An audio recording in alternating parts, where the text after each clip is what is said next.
Sa iba pang mga balita, ipinaaresto naman ng Manila Regional Trial Court Branch 26 ang dalawang opisyal ng Maynila na nahaharap sa kasong graft. Kung sino-sino ang mga akusado, kilalanin sa report ni Boy Gonzales. Ipinag-utos ng Korte sa Maynila ang pag-aresto sa dalawang mataas na opisyal ng Manila Local Government Unit dahil sa kasong paglabag sa anti-graft law sa inilabas na order ni Judge Edilu Hayag.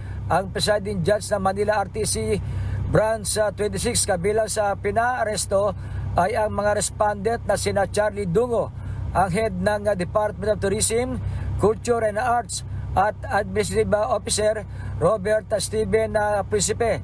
Ayon sa kautusan ng hukom, ang dalawa ay kinasuhan ng paglabag sa Section 3 ng Republic Act 3019 o Anti-Graft and Corrupt Practices Act na isinampa ni Dr. Flordelis Villaseñor, dating head ng Manila Tourism Bureau noong panahon ni dating Mayor Erap Estrada. Pinaliwanag ng hukom matapos ang evaluation sa mga ebidensyang nakasumite sa korte, may sapat na batayan o probable cause upang ikulong ang mga akusado.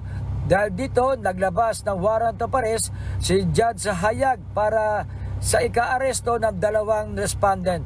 Para sa MBC TV Network News, ito si Boy Gonzales, una sa Pilipinas, una sa Pilipino.